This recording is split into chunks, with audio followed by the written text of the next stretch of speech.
Ya, halo Dokter Indro Cahyono, seorang dokter virus yang banyak sekali saat ini beredar di sosial media ya.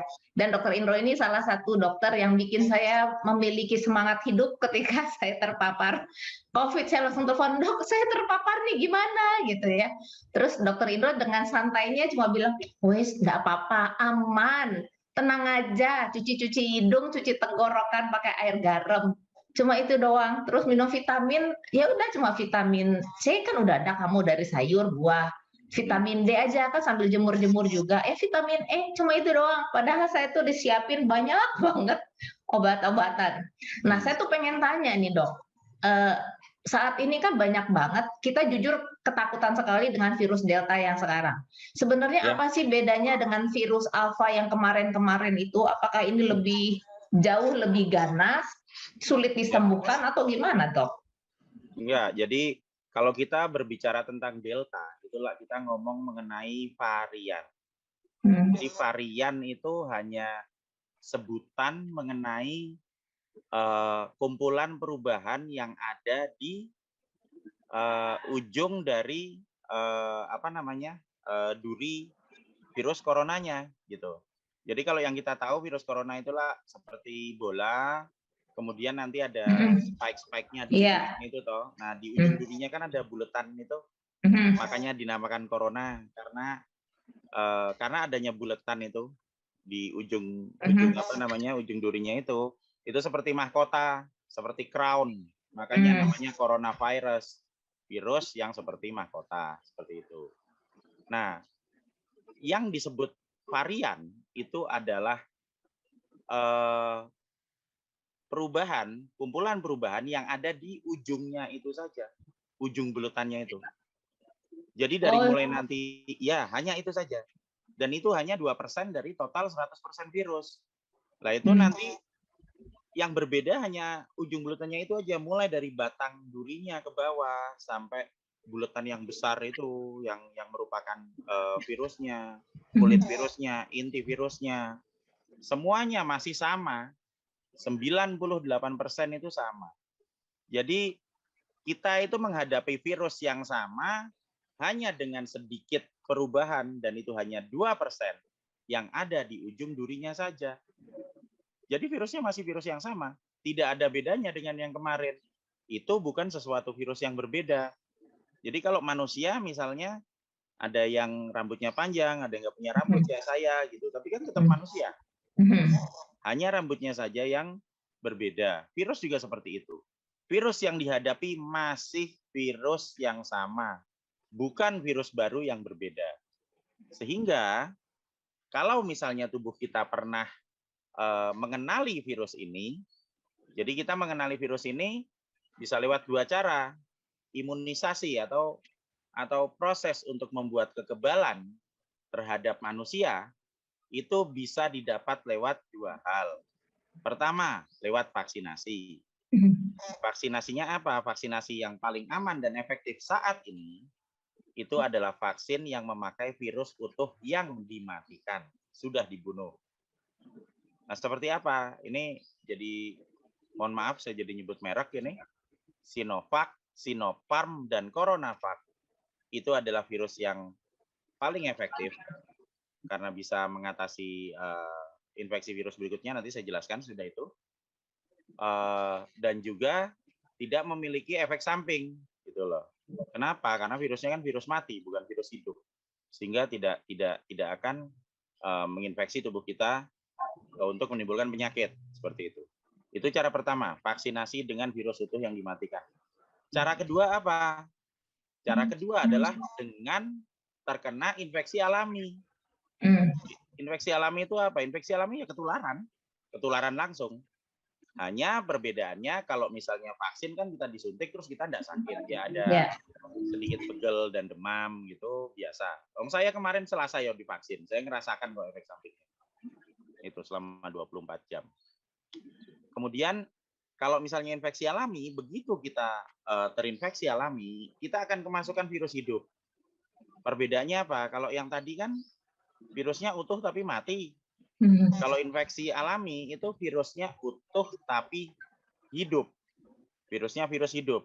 Sehingga yang terjadi apa? Kalau virusnya masuk ke dalam badan kita, yang tadinya cuma 10 partikel, nanti bisa jadi 100, jadi 1000, jadi 1.000.000. Karena virusnya banyak, makanya kemudian kita menjadi sakit.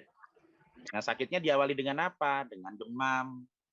Kemudian, nah ini urutannya, nanti akan ada urutannya juga dibahas lagi bahwa kita akan melewati proses kesakitan hari pertama sampai hari keempat itu demam, nanti hari kelima sampai ketujuh anosmia, hari ke-8 sampai hari ke-10 itu nanti badan kita lemas karena antibodi mulai keluar, perlu energi banyak sehingga badan kita lemas. Dan terakhir hari 11 sampai 14 kita sudah sembuh, gitu. Nah, sesudah badan kita kemasukan virus, entah itu yang hidup atau yang mati lewat vaksin, maka tubuh kita akan kenal. Begitu tubuh kita sudah kenal virus utuh, berarti kan kita dapat 100% data tentang virusnya, toh? Otomatis nanti antibodi yang dikeluarkan juga 100% terhadap semua komponen virus yang ada. Nah, kemudian apa yang terjadi kalau kita kena serangan infeksi virus lagi? Nah, kita kemasukan kan pasti virusnya virus hidup, toh? Virus utuh juga, toh? Benar, toh? Kalau misalnya virusnya sama, ya tubuh kita akan kenali dia 100% kan gitu. Kita udah dapat data, nanti mengeluarkan antibodi. Antibodi itu kan spesifik sekali. Bukan terhadap satu virusnya saja, tapi semua komponen kecil-kecilnya itu spesifik sekali. Ada 10 pangkat, antara 10 pangkat 3 sampai 10 pangkat 7 kombinasi antibodi untuk satu virus. Jadi kalau kita berpikir kayak misalnya kita punya apa kombinasi di berangkas itu terdiri dari berapa? 6 angka gitu kan? Kombinasi virus itu ada 10 pangkat 3. Berarti 10 pangkat 3 itu berarti 1000 kombinasi sampai 10 pangkat 7. Jadi ada kemungkinan virus ini bermutasi sampai segitu banyak, Dok? Bukan, antibodi kita jadi, yang bisa antibodi kita. Antibodi kita akan, maksudnya kita akan membayangkan bahwa antibodi itu bukan satu antibodi buat satu virus bleng gede itu enggak. Virus itu nanti dikerubuti semut. Nah, semutnya itu seperti antibodinya seperti itu. Jadi kembali lagi ke tadi, kita sudah pernah kena entah vaksin virus utuh atau kita sudah pernah kena infeksi alami, kemudian sembuh kan gitu. Tubuh kita sudah kenal sama virusnya dua-duanya, sehingga nanti pada saat nanti kemasukan virus lagi, kalau virusnya sama, ya tubuh kita akan mengeluarkan 100% virus yang antibodi. Antibodi itu yang bisa nempel di bagian virusnya itu 100% antibodi untuk virusnya. Sehingga apa? Kalau virusnya sudah dinetralkan antibodi, ya sudah. Nanti dihancurkan, kita sehat. Nah, apa yang terjadi kalau tubuh kita kemasukan varian Delta? Kan gitu. Ingat tadi varian Delta perbedaannya hanya 2%. Sehingga kalau kita pernah kena dengan varian yang sebelumnya, bukan varian alfa ya, bukan varian alfa, tapi varian yang dari Wuhan, originnya. Kita dulu yang 2020 pakai varian dari Wuhan. Pada saat kita dapat varian yang dari Wuhan, yang merupakan origin dari virusnya, sementara itu kan berbeda dengan Delta, benar toh? Ya, jadi kalau yang Wuhan dengan yang alfa sendiri sama atau enggak, Dok? Enggak, beda. Wuhan itu yang originnya enggak masuk ke situ. Oh, jadi dari Wuhan sendiri ke alfa dan delta ini udah beda-beda semua? Perbedaannya lah itu saya mau bicara tentang itu. Jadi perbedaannya hanya 2%. Kalau kita sudah pernah kayak Mbak Elis, udah divaksin kan kemarin kan? Sudah. 2 kali kan? Iya kan? Pakai Sinovac kan? Ya. Berarti kan sudah dapat 100% virus hidup, virus utuh toh? Benar kan? Kemudian tiba-tiba besok ada varian Delta kan? Misalnya terkena gitu kan, terinfeksi ke dalam. Maka nanti tubuh kita akan mengenali 98% kesamaan dari virusnya. Oke. Nah, yang 2% gimana? Ya nggak apa-apa, yang 2% biarin aja. Nanti minggu depan akan keluar lagi, 7 hari sudah itu akan keluar yang 2%. Jadi, jika kita divaksin dengan menggunakan virus utuh atau kita pernah terinfeksi alami dan juga kemudian sembuh, maka tubuh kita punya data sebanyak 100% dari total virusnya dan akan bisa menghadapi varian apapun yang masuk ke Indonesia. Karena semuanya sama, masih sama, 98% masih sama. Sehingga nanti tetap akan dinetralkan oleh antibodi, bahkan dari varian-varian yang kemarin. Nggak masalah sama sekali. Nah, kalau misalnya katanya gini dok, memang saya udah divaksin nih, kan ada informasi yang mengatakan bahwa vaksin itu hanya bertahan 6 bulan, setelah itu dia akan turun. Antibodinya bertahan 6 bulan. Jadi kalau misalnya Mbak Elis divaksin sekarang, maka antibodinya akan bertahan selama 6 bulan paling lama, gitu kan? Nah itu sesudah 6 bulan apa? Ya habis. Tapi yang inti dari ilmu kekebalan atau imunologi bukan masalah antibodi, tapi namanya sel memory. Sel memory itu apa? Sel memory itu sel yang mengingat semua data virus yang pernah masuk. Jadi nanti pada saat kita terinfeksi lagi, katakanlah sudah 6 bulan antibodinya habis kan? Ya kan? Terus tiba-tiba 6 bulan tambah 2 hari, tiba-tiba kita terinfeksi kan gitu. Maka antibodi akan dikeluarkan lagi, tapi tidak dalam waktu 7 hari atau 14 hari, 24 jam langsung keluar. Sekarang kena, besok kebal. Jadi kalau aman ya? Iya, Mbak Elis sudah pernah divaksin, maka jika suatu saat nanti terinfeksi, maka dalam waktu 24 jam ya keluar antibodinya. Sesuai dengan jumlah virus yang masuk. Virus yang masuk banyak, antibodi keluar banyak. Virus yang masuk sedikit, antibodi keluar sedikit. Ya udah. Berarti jadi lebih efektif dong, lebih bagus juga dibanding 6 bulan sebelumnya. Dibandingkan gimana?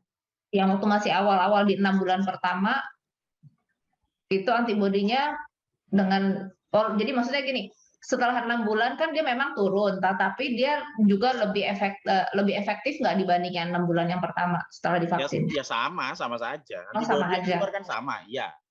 Antibodi yang keluar sama saja. Antibodi yang keluar sama saja, dan sel memori bertahan sampai 30 tahun. Jadi sesudah divaksin itu, nanti sampai 30 tahun ke depan itu kalau ada tetap akan keluar antibodinya. Persis sama kayak dulu, ingat kita divaksin cacar. Kan kita divaksin cacar cuma sekali, tidak 6 bulan sekali kan? Betul. Atau 2 bulan sekali toh. Nah, cuma gini dok, ada ketakutan kan katanya ini si COVID ini berbahaya bagi yang komorbid. Ya.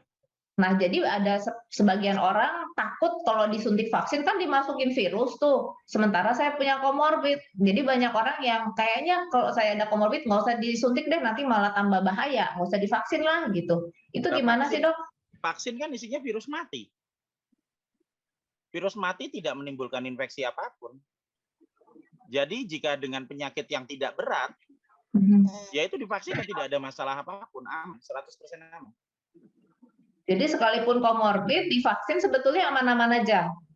Ya aman saja. Masalah. Tidak masalah apa-apa. Mbak Elis divaksin tidak apa-apa. 2 kali, saya divaksin sekali. Sampai sekarang juga aman-aman saja, tidak ada apa-apa. Sebagian besar permasalahan adalah karena sumber informasi yang jujur itu tidak ada di negara ini. Karena tidak ada yang meneliti virusnya, sehingga yang didapat apa? Sumber informasi dari media itu tidak ada peneliti virus di sana. Mereka hanya menyitir kembali dari sitiran lagi, yang kemudian ditambah-tambahi lagi. Sehingga publik tidak pernah mendapat data yang jujur dan juga sesuai dengan mengenai sumber permasalahannya, yaitu virusnya. Permasalahannya di situ. Hidup kita kan sekarang diatur sama media. Media nanti bilang ini bahaya, semua pada takut. Media bilang bisa pakai susu beruang habis. Kalau kita bisa tahu, bisa paham, maka kita bisa ngatasi. Sama seperti pas pada saat Mbak Alis tanya ke saya, oh saya positif terpapar, gimana? Ya udah nyantai aja, ya cuci hidung saja, pakai vitamin. Waktu itu Mbak Alis juga takut toh, masa cuma gini aja, orang lain pada pakai obat puluhan juta, masa cuma gini aja. Tapi dalam waktu beberapa hari lah negatif tuh. Iya, dan saya sempat ngomong, bener ya dok, cuma gini doang ya, dokter tanggung jawab ya. Kalau saya ada apa-apa, karena waktu itu kan lagi semua rumah sakit lagi penuh gitu kan, saya ngeri juga gitu loh. Terus belum lagi ada supir saya juga meninggal karena kena COVID gitu kan, jadi saya pikir, cuma minum air garam, cuma kumur-kumur, cuci hidung, terus cuma minum vitaminnya cuma kayak ginian doang. Masa sih bisa sembuh, bisa sehat? Itu saya jujur ada deg-degan juga sebenarnya. Iya, kalau sembuh, kalau enggak gimana? Lah ya, dan kita sudah membuktikan bersama-sama toh, kita sekarang bisa podcast bareng. Betul. Saya sampai juga telepon ke Pak Bambang tuh yang dari Polda. Ya. Terus dia bilang, "Tenang Mbak, kita semua polisi-polisi juga udah pada kena kok. Udah jangan khawatir, serahkan pada dokter Indro." Terus lagi, "Aduh, bener nih Iya, Dok, bener nih Pak." iya. Ya, Padahal akhirnya ternyata, ya itu benar, kita harus mengenali musuh kita ya, betul. supaya kita menang di dalam peperangan. Iya, Sama, seperti hal ini memang kita mungkin yang bikin, orang semakin jatuh sakit dan, sorry to say banyak yang meninggal mungkin karena dia ketakutan ya? ya. Jadi eh, se- jadi reaksi psikosomatis itu sangat-sangat serius sekali sekarang karena eh, pikiran kita itu kan punya pengaruh besar terhadap badan kita.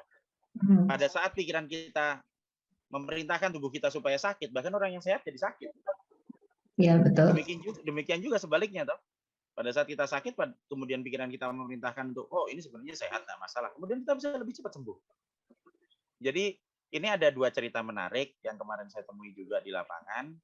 Jadi yang satu nih ceritanya tidak terlalu bagus, yang satunya bagus. Jadi saya waktu itu pernah diminta tolong untuk datang nengok ke rumah sekeluarga yang bapaknya dirawat di rumah sakit karena positif COVID.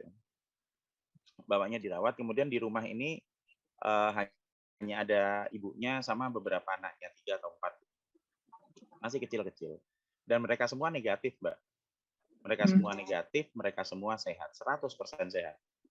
Saya datang sore-sore, dan ibunya tanya ke saya, "Pak, kalau misalnya COVID bisa diare enggak?" Gitu. Nah, saya jawab, ya mungkin saja bisa diare. Malamnya ibunya diare. Oh, Malamnya ibunya diare, kemudian panik, sampai akhirnya nelpon, tau, wah saya udah nggak kuat lagi, saya udah 5 kali diare ini. Terus pingsan, semaput, langsung dibawa ke rumah sakit. Dalam kondisi negatif. Nah, di sisi lain, saya juga pernah datang ke ke asrama polisi juga waktu itu. Ada sepasang suami istri juga. Polisi sudah isoman 4 hari waktu itu. Isoman 4 hari, sudah tidur di tempat tidur dengan kesulitan bernafas dan batuk-batuk gitu kan. Kemudian saya tanya lah, "Bapak ngapain Pak isoman di sini?" "Oh saya sakit Pak, kena COVID karena kemarin saya positif," gitu kan. "Saya udah nggak kuat lagi nih." Lah terus saya datang ke situ, kita kan selalu bawa alat tes itu ya, rapid test untuk swab untuk cek virusnya dan juga rapid test untuk antibody untuk ngecek kekebalan. Maka pada saat kita cek sepasang suami istri itu hasilnya rapid test antigen negatif. Kemudian rapid test antibodinya itu IgG-nya keluar, muncul reaktif IgG-nya. Berarti apa? Berarti sepasang suami istri ini sudah tidak terpapar virus lagi dan juga antibodinya sudah keluar sehingga dia kebal, sama seperti yang dialami Mbak Elis. Cuma Mbak Elis kan pakai vaksin. Nah, suami istri ini dari infeksi alami nih. Lalu saya bilang ke bapaknya, "Pak, sampean itu sehat, Pak." "Lah kok bisa sampean sehat?" "Lah ini rapid test antigennya virusnya nggak ada, negatif, berarti nggak kepapar. Lah ini antibodinya keluar, berarti sampean sudah kebal. Ini sampean udah dapat dapat apa istilahnya berkah sendiri, bahkan tanpa vaksin udah bisa kebal." Nah, bapaknya bilang waktu itu, dia tanya, "Loh berarti saya ini sembuh?" "Ya sembuh Pak." Lah dia langsung berdiri loncat itu lari kok keluar rumah. Hanya dalam waktu 3 detik, sebesar itu reaksi psikosomatis yang mungkin terjadi pada tubuh kita. Jika kita bisa tenang menghadapi sesuatu dan kita paham, maka kita akan bisa menghadapi semua masalah tanpa ketakutan. Karena masalah utama yang dihadapi negara ini saat ini adalah ketakutan. Dan ketakutan diawali karena tidak paham. Kalau kita ya. paham, kita nggak takut dan kita bisa menghadapi. Ya, karena informasinya memang simpang siur sih Dok, ya banyak kayaknya tuh ini tuh penyakit yang membunuh, mematikan dan saya juga nggak tahu nih Dok, saya kan udah kena COVID nih kemarin. Ya, Sebetulnya masih perlu nggak sih kita ngecek paru-paru kita? ya kalau misalnya kita nggak punya gangguan, ya buat apa dicek, Mbak? Nanti Betul, tapi kadang-kadang orang-orang merasa, ih udah beneran sembuh nggak sih, beneran sembuh nggak sih? Jujur ya kita ya, ini saya yang merasa ya, saya kadang-kadang suka sebel gitu loh.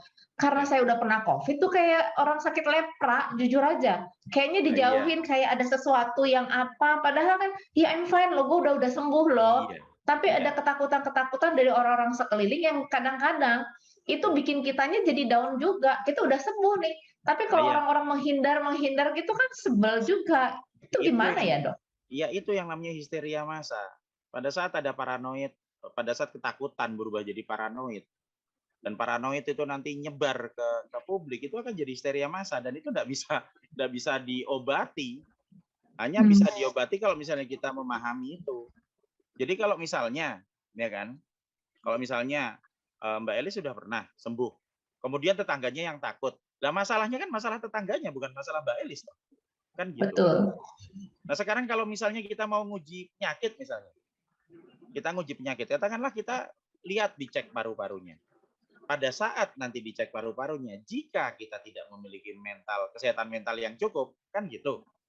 Nanti kan kita jadi akan ragu-ragu sendiri. Nanti begitu dokternya bilang, nggak apa-apa, ini paru-parunya tuh nggak apa-apa, aman ini loh, sehat semua. Tapi kita nanti, mosok aman kan saya baru kena kemarin, harusnya kan sakit kan gitu. Tapi kalau pada saat dokternya bilang yang lain lagi, iya ini ada penyakitnya sedikit itu, malah bingung, wah gimana ini saya sakit nanti besok saya mati. Jawaban positif ataupun jawaban negatif tetap akan meresahkan. Nah kalau kita sejak awal tahu, kita akan melakukan suatu tindakan yang nanti hasilnya keduanya, apapun jawabannya akan meresahkan, ya ngapain dilakukan kan gitu.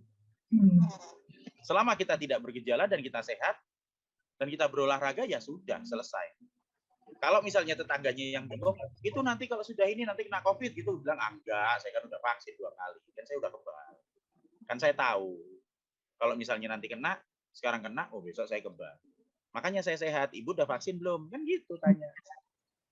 Nah, kalau tadi kayak tadi, Dok, yang tadi dokter ceritain, dia udah terkena virus nih, virus alami. Ya. Orang yang sudah pernah terkena virus alami perlu lagi nggak divaksin? Kan dia udah punya antibody. Iya, betul sekali. Dan antibodinya itu jauh-jauh lebih tinggi dibandingkan hasil vaksin. Berarti dia nggak perlu vaksin dong seharusnya. Kalau dari segi kesehatan sebenarnya tidak dibutuhkan vaksin. Tapi karena pemerintah mewajibkan untuk divaksin, ya kita ikuti. Kalau sudah pernah kena dan kebal, divaksin atau tidak, ya tetap kebal. Kan tidak ada Malah salahnya. double ya. Iya, tidak ada salahnya, tidak ada pengaruhnya, tidak ada efek sampingnya. Kalau sudah kebal, ya kebal. Baik divaksin atau tidak. Jadi kalau kita berbicara jujur dari segi kesehatan, infeksi alami malah titernya lebih tinggi. Ya, kita ngalamin. Ya. Punya pangkat lebih tinggi ya. Tapi berarti kalau dari yang dokter omongin tadi, berarti setuju dong bahwa virus ini ada. Saya setuju virus ini. Loh, saya punya virusnya kok.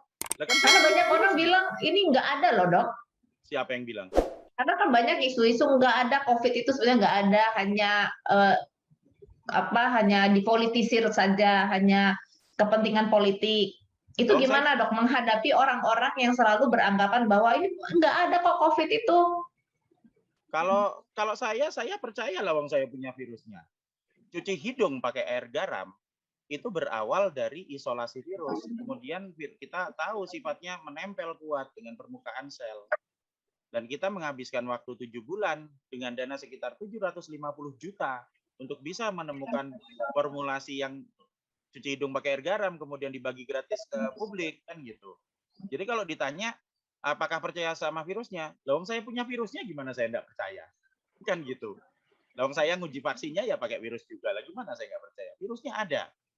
Tapi kita bisa menghadapinya karena antibodi kita cukup kuat untuk menghadapi itu. Nah, kalau misalnya ada orang misalnya, kan sekarang harus dibagi dua kan seolah-olah. Yang satu yang takut sekali sama virusnya, pokoknya sekarang kena, besok mati kan gitu. Yang satu lagi benar-benar mengabaikan virusnya. Oh ini nggak ada, saya nggak percaya kan gitu. Pokoknya ini cuma konspirasi semua kan gitu. Nah, sementara yang kita lakukan kan kita ada di tengah.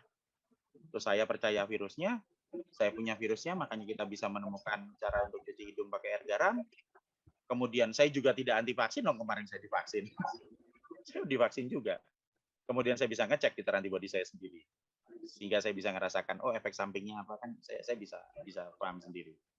Nah kalau kita ada di tengah-tengah, berarti kan kita punya kepercayaan bahwa, oh saya percaya virusnya ada, dan saya yakin saya bisa menghadapi virus ini karena saya paham. Kalau ada orang yang berbeda pendapat, ya enggak apa-apa kalau saya. Tidak harus, kan orang-orang itu kan tidak harus punya pendapat yang sama. Itu sama seperti misalnya, oh agama saya Muslim misalnya gitu loh. Misalnya agama saya Muslim. Kemudian ada orang yang agamanya Hindu, kemudian ada orang yang agamanya Katolik misalnya. Nah, kemudian apa yang harus dilakukan? Apakah saya harus ikut ke sana kan enggak? Ya kita punya pendapat yang berbeda. Yang paling penting adalah menghargai perbedaan dan juga menghargai pendapat orang lain tanpa memaksakan pendapat. Udah itu. Jadi kalau ada yang bilang, oh virus ini enggak ada, ya nggak apa-apa. Jadinya berpendapat seperti itu nggak apa-apa. Kalau sampean bisa berpendapat virus itu tidak ada, saya boleh dong berpendapat virus ini ada. Kalau yang satu lagi berpendapat virus ini ada tapi pasti membunuh. Kalau sampean berpendapat bahwa virus ini ada dan pasti membunuh, boleh dong saya berpendapat bahwa sebenarnya badan saya bisa menghadapi. Loh nyatanya saya 1,5 tahun juga enggak ada apa-apa. Kan gitu. Jadi menghargai perbedaan tanpa memaksakan pendapat. Jadi semua orang boleh berpendapat apapun.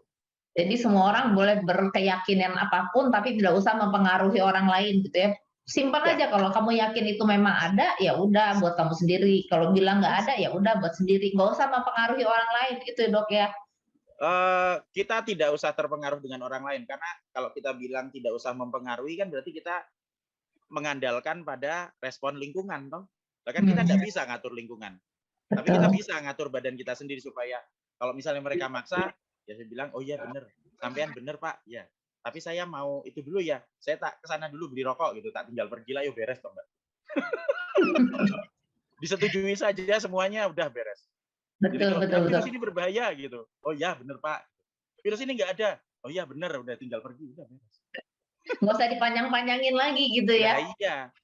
Yang paling penting itu kan bukan masalah perdebatan siapa yang benar siapa yang salah. Karena itu nanti akan mengacu seperti perdebatan antar agama yang nggak akan selesai-selesai.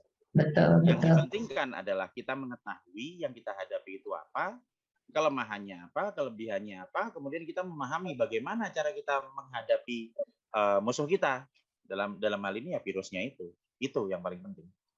Jadi oh ya kemarin tuh saya sempat nulis di Facebook saya kan saya tanya nih sebenarnya apa sih alasan orang tidak mau divaksin? Terus ada jawaban yang bilang gini. Nah tadi yang satu tentang politik, terus kedua ada yang bilang gini, tetangga saya banyak tuh yang divaksin langsung meninggal. Terus ada yang tulis tetangga saya baru vaksin langsung masuk ke Wisma Atlet. Itu kenapa ya Dok? Nah itu karena publik tidak bisa membedakan antara paparan dan infeksi. Nah, coba dijelasin tuh Pak, Dok. Nah, yang namanya paparan itu adalah virus dari luar kemudian akan menempel di hidung kita. Dan kita tahu tadi sifat virusnya adalah dia bisa nempel kuat sekali di hidung, nggak lepas-lepas kecuali kita lepas pakai air garam kan gitu. Nah, kalau terpapar dalam artian ketempelan virus di hidung, maka yang terjadi adalah virus itu tidak kemana-mana, nempel aja di hidung. Jadi ada orang yang sehat, ketempelan virus di hidung, maka dia akan dituduh jadi positif pembawa penyakit, padahal tidak ketempelan toh. Terus ada orang yang jantungan misalnya, sudah sakit jantung, ketempelan virus di hidung, maka dia akan, oh iya sakitnya di sini, padahal dia punya komorbid jantung. Bahkan beberapa ada kayak korban kecelakaan lalu lintas terus di swab gitu kan, ketempelan virus di sini, maka dia dianggap korban COVID juga. Meskipun saya nggak paham ngapain sih nge-swab-swab jenazah orang juga gitu kan, seperti itu. Jadi paparan itu hanya terjadi di hidung saja dan mulut, tidak di tempat lain. Tapi kalau paparannya nanti jadi banyak, maka virusnya masuk. Pada saat terpapar virus ada 10 partikel ya 10 saja nempel di sini. Tetap kebaca positif. Tapi pada saat dia masuk, yang tadi 10, jangankan 10 partikel, 5 partikel virus saja masuk. Nanti yang terjadi dia jadi bertambah banyak, virus hanya bisa bertambah banyak di dalam tubuh makhluk hidup. Di luar tubuh, bahkan di hidung tidak bisa. Sehingga pada saat bertambah banyak, maka kita sakit. Infeksi, itu adalah virus sudah masuk, bertambah banyak di dalam tubuh. Sehingga kita sakit diawali dengan demam. Sorry Dok, saya potong Dok. Tadi kan dokter bilang virus hanya bisa berkembang di dalam tubuh. Iya. Berarti kalau misalnya yang katanya ada di udara atau misalnya ada di benda-benda mati itu?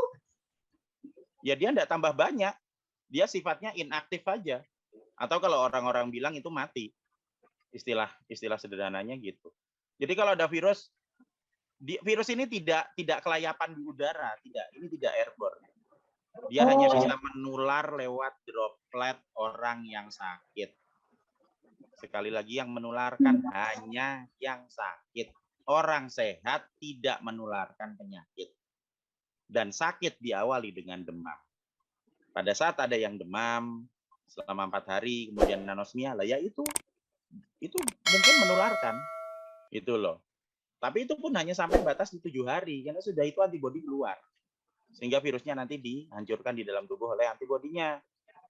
Jadi kalau misalnya yang dibilang yang sakit itu ya yang nular yang sakit. Kalau orang normal kayak misalnya Mbak Elis kemarin kan terpapar toh, tapi tidak demam kan? Iya. Iya. Kenapa? Karena pertama sudah ada perlindungan dari vaksin. Gitu. Kemudian terpapar, ya terpapar kan terpapar aja, nggak tambah banyak di sini. Sehingga apa? Cuma cuci hidung aja beres. Sesederhana itu saja. Jadi orang-orang itu kan berpikir bahwa oh nanti divaksin terus nanti habis itu sakit. Loh nyatanya divaksin yang tidak sakit. Kalau kita berbicara mengenai pencegahan paparan, maka kita akan berbicara mengenai cuci hidung dengan air garam. Tapi kalau kita mau berbicara mengenai pencegahan infeksi yang membuat sakit, maka kita akan berbicara tentang vaksinasi. Kenapa? Kenapa orang bisa sakit setelah divaksin? Karena pada saat sesudah divaksin, lah dia kan vaksinnya kan ngumpul banyak orang. Bener tuh? Berarti begitu pulang lah dia kepapar lagi loh, kita nggak ngerti orangnya mana. Sehingga makanya dia begitu pulang, ya kan, ada paparan di hidungnya, virusnya. Kemudian tiba-tiba di swab, tiba-tiba dia merasa bahwa oh sakitnya itu karena paparannya itu. Nah kalau kita pengen mencegah efek samping dari vaksin, itu ya publik harus tahu dulu vaksin mana yang aman, vaksin mana yang efektif, apa yang harus dilakukan sesudah pulang dari vaksin. Cuci hidung. Karena kalau enggak, ntar kan dapatnya double. Udah dapat vaksin, dapat bonus, virus juga. Padahal antibodinya keluarnya kan berminggu depan. Gitu. Yang saya paling suka dan saya paling ingat yang Dokter Indro ngomong dan saya paling suka banget ya kalau saya boleh share. Dokter Indro tuh bilang gini, Mbak, Tuhan itu menciptakan bulu hidung itu bukan tanpa arti. Jadi virus itu bukan kita hirup langsung gelap masuk ke paru-paru. Ada dulunya, disaring dulu di bulu hidung. Nanti kalau misalnya berkumpulnya sudah over, nggak bisa ketabung, baru turun. Nah di situ saya mulai berpikir gitu dok. Oh iya ya, Tuhan kan memang menciptakan hidung kita, ada bulu hidung tuh ada fungsinya untuk menyaring virus. Bukan langsung dihirup langsung gelap masuk ke paru-paru. Nah di situ saya langsung merasa iya ya benar ya kan Tuhan kita ini Tuhan yang hebat yang menciptakan tubuh kita itu sedemikian rupa yang bisa melawan virus yang nggak gampang-gampang terkena langsung terinfeksi. Nah itu bikin saya tuh jadi nyaman gitu loh. Oh iya benar ya Tuhan itu maha besar. Tuhan itu menciptakan tubuh kita dengan baik. Nggak mungkin dong hanya karena virus kayak begini kita bisa mati. Iya. Dan yang harus Tuhan kita lakukan adalah cuci hidung. Iya. Itu bikin saya nyaman banget. Lah iya. Lah itu kan Tuhan menunjukkan lewat statistik Satgas COVID. Kita lihat di situ dari 100% orang yang positif, 92% kan sembuh. Nah itulah udah ditunjukin sama Tuhan sendiri. Betul. Bahwa kalau kita kena, kalau kita sakit terinfeksi, bahkan bukan cuma terpapar loh, kalau kita terinfeksi ya 92% sembuh. Ya sudah. Yeah. Kita tinggal harus mengetahui bagaimana caranya kita menghadapi kan gitu. Betul. Iya. Permasalahannya kan yang statistik sekarang itu kan dia dihitung bukan berdasarkan dari penyakitnya, tapi dari paparan yang di hidung. Nah kalau dari paparan yang di hidung ya simpel saja. Semakin banyak yang ngumpul ya mesti semakin banyak yang kena kan gitu. Tapi kalau kita sudah punya senjatanya, oh paparan dilawan pakai cuci hidung, pakai air garam. Infeksi ya dilawan pakai vaksin. Ya sudah. Jadi sebenarnya simpel banget dengan COVID ini ya. Banyak orang aja terlalu dilebay-lebayin, diheboh-hebohin. Makanya saya pengen banget membagikan talk show hari ini tuh buat supaya teman-teman tahu bahwa memang virus ini memang ada loh. Ada. Tapi nggak usah takut selama kita tahu cara penanganannya. Penanganannya simpel. Kalau bisa setiap hari cuci hidung gitu dok ya. Cuci hidung pakai air garam. Iya, kalau saya setiap kali kita pulang dari berkegiatan aja Mbak, Jadi kalau kita pulang ke rumah kan, kalau kita keluar mungkin saja nanti kan ketempelan gitu kan. Hmm. Misalnya, oh saya pergi nanti ketempelan 30 gitu. Terus nanti pergi lagi ketempelan lagi 10 jadi 40. Misalnya batasnya 50 kan ya. Nanti pergi ketempelan 50. Nanti pas ada 2 partikel lagi masuk kan sudah penuh ini yang 50. Sehingga yang 2 nanti lah masuk ke dalam, ke paru-paru. Nah, tapi kalau kita rutin melakukan cuci hidung sepulang dari berkegiatan, jadi oh sekarang nempel 30 dicuci hidungnya jadi 10. Nanti keluar lagi nempel lagi dicuci, lama-lama kan habis. Jadi kalau saya untuk pencegahan ya setiap kali pulang dari berkegiatan, terutama pada saat kita melakukan interaksi dengan banyak orang, berarti kan ada potensi sebaran toh. Itu ya kita cuci hidung. Tapi kalau jika di dalam satu ruangan dan di dalamnya orangnya sehat semua, sebenarnya tidak terlalu masalah. Tapi kalau kita mau bikin analisa risiko, tetap cuci hidung. Jadi cuci hidung ini bukan apa ya, bukan melawan prokes yang ada, tapi melengkapi. Betul. Kita tetap cuci tangan, tetap jaga jarak, tetap pakai masker, ya toh. Tapi setelah kita evaluasi lagi dengan prokes yang ada itu, kan ya tetap banyak yang positif toh. Meskipun tetap sudah melakukan, kok tetap positif kan gitu. Kenapa? Karena di lini terakhir, di batas terakhir, tidak dilakukan pembersihan. Sehingga kalau kita tambah lagi, misalnya cuci tangan, kemudian jaga jarak, pakai masker, dan nanti setiap kali pulang ke rumah, itu cuci hidung, maka apa? Kita sudah melengkapi semuanya. Betul. Nah, kalau sudah melengkapi semuanya, istilahnya kalau jalan mau masuk ke rumahnya sudah dijagai semua, terutama pas yang di bagian terakhir di pintunya juga sudah dibersihkan, lah ya virusnya kan tidak bisa masuk. Cuci hidung justru melengkapi prokes supaya rakyat semua bisa terhindar dari penyakit gitu. Jadi bukan meniadakan prokes tapi melengkapi gitu ya dok. Iya. Tapi gimana dok kalau kan ada informasi yang mengatakan nggak boleh pegang hidung, mulut dan mata. Kalau hidung oke, kita cuci, tenggorokan kita bisa juga kumur-kumur. Nah kalau mata? Lah kan dia tidak menular lewat mata mbak. Kalau misalnya menular, iya. Kalau menularnya lewat mata itu kan ya nanti yang ditutup bukan mulutnya tapi matanya.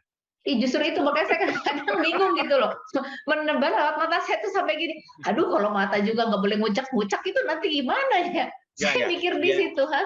Tidak, dia tidak menular lewat mata atau lubang telinga, tidak. Dia hanya lewat mulut atau hidung. Nah sementara kalau misalnya masuk lewat hidung, kalau hidung kita sudah cerita tadi. Kalau mulut, kalaupun itu nanti virusnya masuk misalnya ke saluran pencernaan, lah kan di dalam ada asam lambung. pH-nya 3, virusnya langsung hancur pakai itu. Makanya yang lebih dijaga adalah rongga hidung. Makanya karena menyerangnya ke paru-paru. Kalau lewat mulut bisa langsung ada ke perut, asam lambung. Keren banget ya obrolan hari ini. Jadi memperkaya kita bahwa banyak banget hoax-hoax di luaran sana yang ternyata nggak tidak separah itu gitu virusnya. Selama kita kenal, cara penanganannya cuma gini doang kok. Jadi kalau semua masyarakat Indonesia ini ngerti caranya, mungkin bisa gitu. Dan memang benar juga ya kata dokter ya. Iya, yang terpapar saat ini tuh mungkin hanya terpapar, bukan yang terinfeksi. Nah kita kan terlalu parno dengan angka COVID tambah naik. Aduh, belum lagi PPKM ditambah lagi, nggak kelar-kelar. Iya. Tapi kalau kebijakan PPKM itulah kebijakan dari pemerintah. Nah, kalau kita sebagai warga negara ya kita mengikuti aturan pemerintah. Kalau harus PPKM ya diikuti PPKM-nya, gitu kan. Diikuti aturannya. Tapi kan bukan berarti kita melakukan pembatasan PPKM itu dengan ketakutan toh.